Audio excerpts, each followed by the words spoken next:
We're in for a real treat today. We're on the banks of the River Severn at Shrewsbury, and we've got the new 17-foot Acolyte float rod.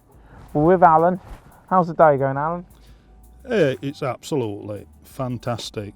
I mean, we couldn't have got better conditions, Dan, could we? It's absolutely glorious. Bob on. The sun's very, very bright, shining in my eyes, hence I've put my sunglasses on, but other than that, we've got flat calm conditions. The river is probably in perfect condition as well. We've just got a little bit of extra flow on from a little bit of rain that we had yesterday.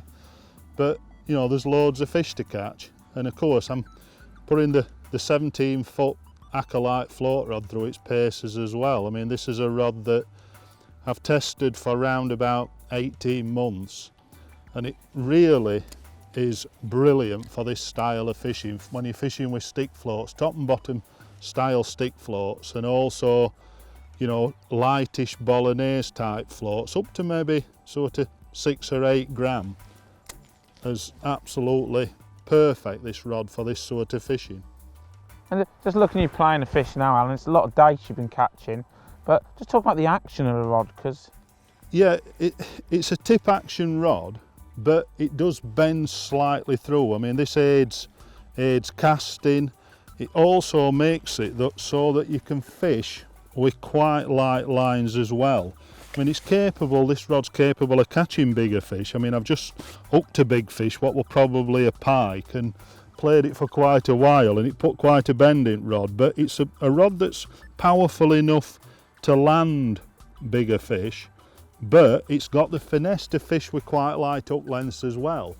I mean, what's interesting, I mean, it's actually quoted to fish with 11 to 15 hook lengths, but today I'm only fishing with a 104 double strength hook length, which in old money is about £1.7? yeah, £1.7, I'd say. £1.7, yeah. So, you know, you can fish with a lot lighter hook lengths because it's quite a nice action. It's soft through itself, but it's a tip action rod, so you can get away with lighter hook lengths. Quite versatile. It is very, very versatile. There's no doubt about that. And obviously, being it's a 17-foot rod, control is the word what comes into my mind when people talk about long rods. Just how important, you know, is this type of fishing? I mean, the main thing when you're fishing with the top and bottom float is to get the line behind the float. And of course, the shorter the rod, the more line you've got from the rod tip to the float. With a 17-foot rod, you've got less line, so you can control the line much easier. I mean, stick float fishing is all about control. You've got to keep the line straight behind the float. Also, I mean, I fish a lot of places, Dan, that's quite deep. I mean, here today we've got about 10 foot of depth. I fish a lot of matches on the River Don, or a few matches on the River Don through the back end of the season. And on the Don, you're 15 foot of depth. Now, a 17-foot rod, you can easily fish 15 foot deep. Right, so, you know, the length of the rod allows you to swing the fishing and also to present the bait well to the fish. Obviously, watching you fish, you're holding that rod, you know, for the full 5 hours of a fishing match. The weight, it's a real key factor, isn't it? Weight's so important. I mean, this rod it is slightly less than 200 grams. I mean, that's around about 8 ounces, which, you know, when you think of 8 ounces, it's extremely light. It's very, very light. I've had 13-foot rods in the past that probably weighed more than what this rod actually weighs. I mean, as long as you couple it with quite a light reel, I mean, I'm using very light 4,000 size reels. The rod is very, very easy to use. I mean, the length of the butt also is quite important. You can see I'm tucking rod between my legs. It's necessary to have quite a reasonably short butt that you can manoeuvre the rod in front of yourself quite easily. Yeah. I mean, it's fantastic fishing, this. I mean, absolutely it's unbelievable. Brilliant. You know, It makes me want to get you off the box and get me on it. Saying that weight of that rod, it's not like feeder fishing, is it, where you're putting the rod down all for 5 hours, that rod's in your hand, so you know, it's a delight to use, isn't it? For 5 hours. It is. I mean, all right, today I'm sat down, but there's times, you know, when you fish in rivers, when you might be stood out in water and holding the rod absolutely all the time in your hand. And of course, you know, it needs to be light.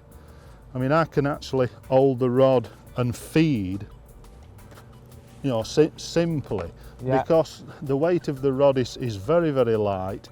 Also, you know, I've already spoke about the butt of the rod being the right length, but it's just a joy to use. There's a story behind this rod, isn't there? When you was early days when you was testing it on the Don. It was quite interesting. Yeah, last back end I actually lent this rod to a lad who fishes on the River Don, close to where I live, on all the matches. I mean, Joe Murray is a fantastic angler. He catches a lot of fish, but he uses 15-foot rods where it's 15 foot deep. So I said to him, and he used a 15-foot rod because he felt that the 17s at the time weren't right. So I lent him this rod. And the first match he fished, it was right late on its season, but he had 36 pound. He caught a couple of a big bream and 24 pound a roach. Getting the rod back off him was not easy, I can tell you. He absolutely loved it. Because of the weight and everything else about it, you know, he felt it was absolutely perfect for what he was doing on a deep swim that day. He's done well to get it back, and I see it's here today, and that rod, there's been a amount of rods you've been working in 18 months, different prototypes, changing little bits, and we've got the exact tool what you're happy with now. Yeah, the rod's been changed, you know, several times. I mean, the ring spacing, to get the right ring spacing and everything else is important. I mean, in this country we get quite a lot of rain. I mean, this is where a 17-foot rod, you know, it scores over a bolognese type rod, because you've got more rings, you've got plenty of rings on the rod. So when you get rain, you don't get the line sticking to the rod. You can still put a float through very, very nicely, even, you know, quite a light float. I mean, interestingly enough, I'm fishing with today I'm fishing with a 2.5 gram stick float. Yeah. But it's also suited quite well with bigger floats. You could use a bolognese float, maybe up to probably 10 gram with this rod. You know, it would handle it. That's where that versatile thing comes in again, isn't it? You can do so many different things with it. Yeah. Now, I'm going to leave you to your fishing, and hopefully I'll get Alan off the box later, and I can have a little go. Cheers, Alan. Good luck with that.